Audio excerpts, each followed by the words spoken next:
your family experienced um, suicide. Yes, sir. Now, in a case like that, why something like that would happen That's is, what we. Oh, sorry. yes, is because when someone in the family commits suicide, he must not glamorize it as if it is a solution to a problem. Because when we do that, we may find that others going in the same group for whatever reason. So we want to keep that in mind. Families, we should not glamorize it because others is going to follow the same route. Secondly, I was in the States a few months ago and I brought back a statistical manual on mental health. And before coming here, I perused it and I searched it thoroughly. It doesn't specifically mention anything about suicide as being a mental problem, except to say that suicide comes from depression and anxiety. It comes from that. It doesn't come from one's just rational thinking, just have a rational thinking, I'll commit suicide. It comes from depression and anxiety. Now, as to its cause, domestic violence, there's no single reason for domestic violence. Suicide, it is a complex act. It is complicated in that it represents, as I would put it, an end result of a combination of factors in any individual who may have this intention to commit that act. So it is not something that could easily help someone to overcome. It may call for counseling, one session, another session, another session. It may take some time. And even the definition of suicide tells me, from my own experience, that suicide is even more than what the definition says it is. Suicide is defined as the intentional taking of one's own life. But I think what goes on in people's thinking seems to be far more than that, more than the intentional aspect of just wanting to commit suicide. And I think it's a very tough job to help persons with it.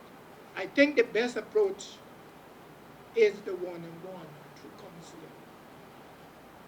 And if the persons who have the tendency of committing this act can reach that stage of meeting a counselor that is effective enough, competent enough to help that person, I think that is where we will able to have alleviation of it. But I can't say we'll have eradication, alleviation. Thank you. Um, Yes. yeah, you wanted to say something? No, I actually was trying to express the same sentiments that you echo. And we have to look at a holistic approach. You know what happened in the past? It's water on the bridge. Statistic is important, Anna. We have to look at our statistics to move forward. I am heartened and very pleased that Carbon Voice has used this initiative. We have a number of stakeholders here today. Let's gather ourselves together. Let's develop a framework on the way forward. This is our strength. Let us unite in this room here today. How are we going to help to eliminate suicide? And with that, I want to say at Help and Shelter, Swami said it. We have a hotline number. You call 7 days a week. There is a counselor there to help you. We also have a shelter, but like with everything else, we are limited by resources. All right? So there are things that exist. May perhaps Also, I would like to suggest that Caribbean Voice do a mapping of what currently exists, and then we will know where are the gaps and where are the weaknesses. Yes, mapping is one of the things we do plan to do. And I'm not saying, or we're not saying that statistics are not important. We're saying that we're moving beyond the statistics here. If you look at the overview, all the statistics are actually there. We have the documents in your folders that give you the statistics, give you the causes, give you what drives them. They're all there. We've provided the information for that to be used as a springboard for the discussion to solutions, not for that itself to be the focus of the discussion. Second thing I want to emphasize again, let's not repeat what somebody said. Counseling has been mentioned. It's been exhaustive. Nobody else should suggest counseling as a solution. We already have that mentioned enough. And then before you proceed to the next person, could I just share the numbers at Help in Shelter with you? You can call 225-4731, and I repeat, 225-4731 or 227-8353. That number again is 227-8353. Thank you. Thank you very much again, Anna. And, ladies and gentlemen, my name is Antoine Craigwell, and I have not been back in Guyana for more than 20 years. This is my first time back in a long time. Swami, I do agree with what you're saying, that we have to pay attention to the socio-cultural dynamics that drive depression and ultimately suicide. So if there is a predominance or a preponderance of East Indians who commit suicide, we have to look at the sociocultural factors that drive that particular aspect. Why is it that Indian men of a certain age are committing suicide? If that's the case among black people, why is it that black men are committing suicide? And one of the facts that Mr. Brandt mentioned earlier, which is applicable in the United States, but is just as applicable here, that 4 times more men commit suicide than women. Okay? So you do have to look at the sociocultural dynamics. Now, the question I want to ask, is there any sociologists in this room? No, that's a problem. Because a sociologist will be able to help us to do some of that mapping, will be able to help us to understand some of the sociocultural factors that play into, that are uniquely East Indian, uniquely Afro-Guyanese, uniquely Guyanese, that play into and contribute to depression. Next Wednesday, I have an organization in New York called Depressed Black Gay Men. And we're focused on depression, on the underlying factors that contribute to depression and suicide in black gay men, because it's an underserved area. And I think the same thing applies here. The representative, Mr. Brandt, alluded to it when he said very specifically about those in our communities who are LGBT. How many of the large number in the statistics in the 2014 World Health Report, what percentage of that number were actually lesbian, gay, bisexual, or transgender and struggling with their sexual identity? But because of our society and the stigma and the discrimination, including homophobia, how many are not able to live their true lives, to be themselves, to be who they are, and are suffering in silence?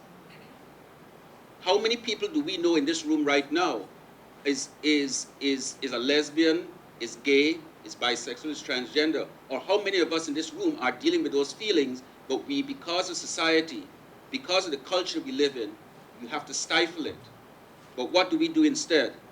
We go and drink, or we do drugs, or because of our mothers or our fathers, we get married. And then when we come home, we go and drink on Friday night tonight, and we go home and we beat the woman that we're living with, who make our children, because we can't handle what's going on inside of us. Not just Ghana has a high alcoholic problem. It's throughout the Caribbean. And a lot of men are alcoholics. Because the question is, psychologists and sociologists need to ask, why is it there's so much alcoholism? Next Wednesday, I'm showing my documentary, which I did, that focused on depression in black gay men at the Dutch Bottle here in Georgetown at 6 o'clock. And in the documentary, we talk about the issues, including a father beating his child because the child was playing with a doll. He don't want a faggot up in this house. He want no auntie man in this house. So if your children are hearing that kind of language, they're hearing how you, the adult, and how it's playing out in schools and in churches, how it's being played out, they're going to internalize that. And the other thing is, we talk about counselors. How many counselors are there who bring into the counseling session their religious beliefs? How many counselors will sit down with a client and be saying to the client after a few sessions, you need to give your life to Jesus and turn your life around? Jesus has nothing to do with your mental health. Understand this. Because as I've lived, the week that I've been here so far, I have witnessed that a lot of people are using God and religion and the church as an escape from the realities that they live. It's avoidance techniques. Put everything at the foot of the cross. Put everything in the hands of Jesus, and everything is going to fall into place. That does not happen. You have to take proactive action. I'm sorry, I don't know your name. Professor Saman. You raised the issue about UG. We need to challenge UG so that their psychology department can produce social workers, clinical psychologists, and even psychiatrists. We need to challenge them. We need to force them to do this. We need to ask for their social workers to come into the communities and do internships. Okay? Thank you. All right, everybody will get a chance. Let me see. Yeah, I saw your hand. There should be a social worker. Yes. Hi, good morning. I'm Clementine Marshall, and I am from the African Culture and Development Association, ACDA. And in ACDA, we are a cultural organization, but we work with a lot of the very, very poor people in Guyana. I sometimes go into some areas and water just settle in my eyes to see the condition of some persons, some women with children. Some have a father somewhere or a man somewhere, but some no man at all, and a woman with 3 children between the age of 5 and a baby. And when in ACDA we do have a group, a committee that is the Social Welfare Committee in ACDA. We have more than 100 and something women who comes to that committee. Right now we're doing some developmental work with them. I'm going to ask a question for them. What do we know about mental health?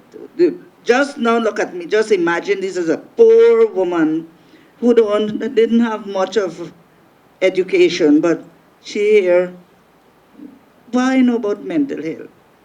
How do I recognize it?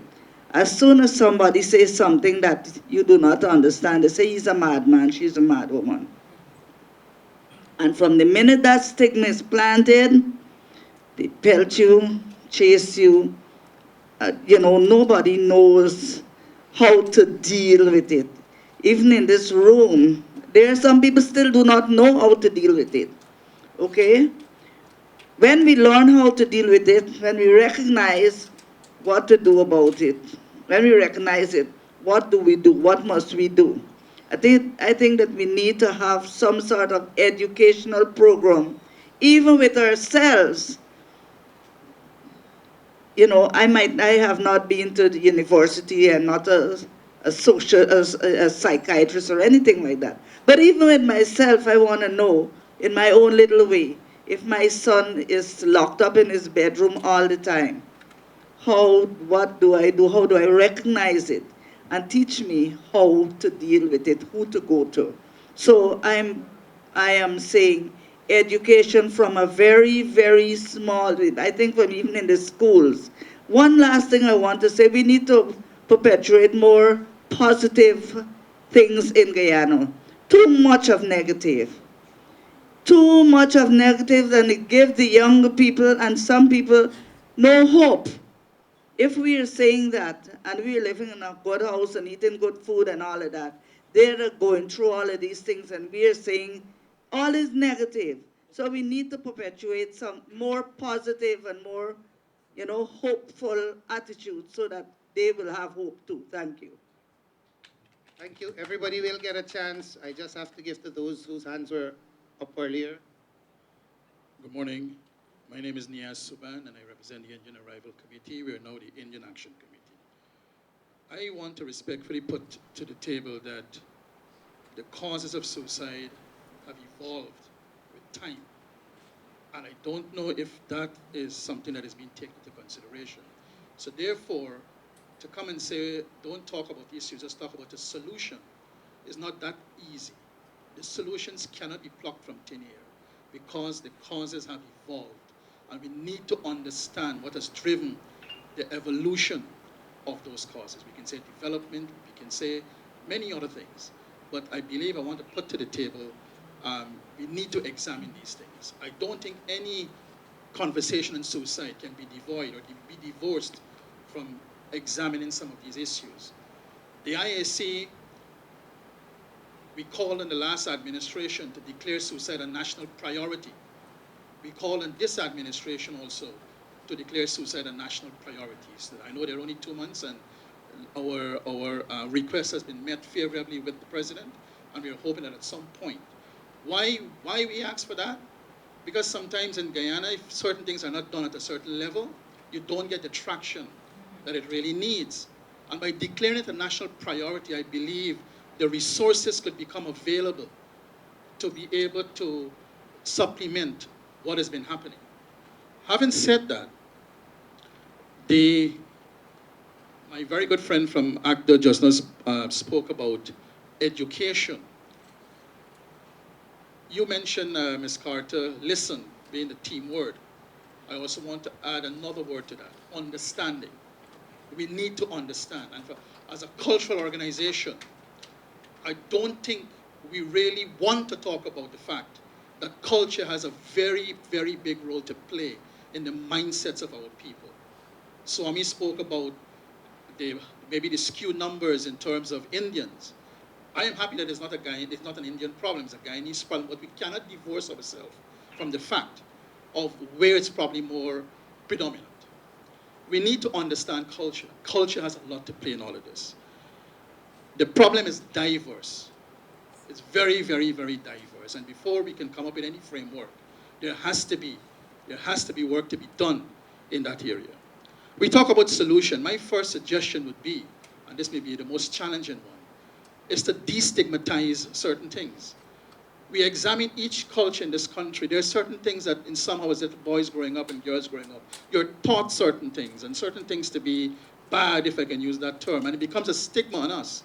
We don't want to talk. You spoke about a 12-year-old girl texting you at 12 in the morning. In terms of education, we have bullyism in the school that can lead, and I've seen reports in the United States where children commit suicide because of bullyism in the school. So that's something that we need to tackle. How do we tackle that? And the ministers, both of them this morning, spoke about the need to have a multi-sector approach in terms of the ministries getting involved in all of this. The school teachers, if we are having children that are committing suicide, unfortunately, the teachers have to be trained to be able to spot the symptoms or the signs in the classroom. Just like how they're taught to look for a child whose eyes may have a deficiency when they're looking at the blackboard. They must be able to look at these signs so they can be able to channel that to the school board or the school mechanism, whatever, to be able to deal with that. And by extension, whatever education program is going to be derived, it has to be nationalistic. So therefore, parents can be able to be educated through television, newspaper, radio, billboards, Facebook, Twitter, whatever it may be. And I believe that's the road that we need to go down. We cannot just pluck a solution out of the air and expect tomorrow that suicide is going to stop. It will not stop. It will not. And we have to understand, I respectfully want to suggest that we need to understand this. And if we don't understand this, I believe, and then finally, tabooism. I mentioned it earlier, but tabooism, there are lots of talk about the lesbian and gay community and so on. That's a big taboo in our country for some culture. It's a shame thing in certain culture. Children are put out of their homes, are disinherited and disowned because of that kind of stigma. And we need to get to the bottom of that. That's my contribution, and I do hope that it can go beyond just saying what's on the surface. And we need to dig deep. And in digging deep, unfortunately, we'll encounter much challenges. Thank you. Can I ask you a son? 1 moment. You said pause. Give me a pause. A man may not be able to feed his family. A businessman may lose millions. And that's a point that misses. It is not confined to one economic sector. Thank It is you. not. It is not a poor man thing. No, No, it's it is never was. not. True. It was never was. All right, I'd like to draw your attention to the suicide overview. Please take it out. Turn to the back. Let's look at the last paragraph, please. If I may read, I know everybody can read very well, but I'd like to read. In Guyana, almost all suicides are committed by ingesting poisons, especially agri-based, and by hanging, and are the results of abusive and dysfunctional relationships, teenage affairs and pregnancy, rape and incest, inability to deal with problems, lack of coping skills, and/or unbearable pain, physical or emotional, which generally give rise to awful agony and depression and feelings of helplessness, hopelessness, powerlessness, and loneliness. Suicidal mensites are prone to copycatting, a practice referred to as the Werther effect, and catalyzed by alcoholism, lack of empathetic communication, and low levels of self-acceptance and/or feelings of inadequacy. I think that sums it up very well. So that is when I say we're not focusing on causes, I wasn't dismissing it. I was saying that we've moved beyond that. The causes are summated here. But those are not the only causes. They're the most significant ones. I mean, causes can go on ad infinitum. And in deriving these causes, we've looked at the cultural factors, we've looked at the social factors, we've looked at the psychosocial. I mean, each group may have certain factors that are specific to the group. But across the board, these are the factors. And if you address the factors across the board, you eventually get to the factors that are unique to the groups. So, There's one thing you're missing, is the biological construction of depression. Because depression is a precursor to suicide. What is the biological construction of depression? Has anybody here know how to understand that? yeah, Well, I think We Well, have to talk about depression. all right, We need to understand the construction of it. the whole congenital thing, right? right. No, it's not necessarily Right. also, it's not also But congenital, no, I want to go back to the very salient points both the sister and the brother made, right? And beneath that last paragraph is the question they both asked. It's a very important question. How do we identify the signals, right? How? Now, what I could do, I could be pretty free-handed at times, and I could tell and volunteer to give to BB, for instance. We did a workshop, again, in Region 5, identifying the factors, right? You know, too much sleep or too little sleep, or too much eating or too little eating, right? Spacing out, as they say, right? Or attention deficit disorder, right? Or all kinds of things. But we've identified it in that workshop, and I will volunteer the document for you, to you. All right? Okay, Dr. Samad, we're So- going to take you up on that. I knew And you would. more than that, Right. we want from you. Ouch, right? You see, look where you get, right? But those are key things. And the big players in this is each one of us. The education you talk about, Each one teach one. right? Teachers, that must be built into part of the Cyril Potter College of Education syllabus, right? It must be built into UG, right? Every teacher must know. Every single law enforcement officer must know as part of his or her training, right? It's across the board. This whole thing is about education, the whole thing, right? And then we blitz the TV, right? Caribbean Voice could do that. Blitz the Yeah, as TV. soon as we win the lotto. Quickly. I think if you were to look at the DSM-4, which is a diagnostic and statistical manual for that psychologists use or psychiatrists use, Yes. there are 9 specific factors that are symptoms when somebody's dealing with depression for more than 2 weeks to 3 months. Correct. You also have to understand that a mild depression is called dysthymia. And more severe than that is actual depression, and then they go into major depression, which is a form, which is the other end of the spectrum of bipolar. But what I'm saying is, if you want to use information and education, let people know what the nine criteria for depression are, so that if you see somebody who you know is always likes to have sex, or a man who likes to have sex and does not want to have sex anymore, that's a problem. If you know there's somebody who likes to be out and about and dress and look good and look smart, and after a while you see them showing up and the shirt got a tear and the pants, the shirt iron, the hearing comb, that's a sign. If you see somebody, they come and they sit down in a group of all of us will be hanging out,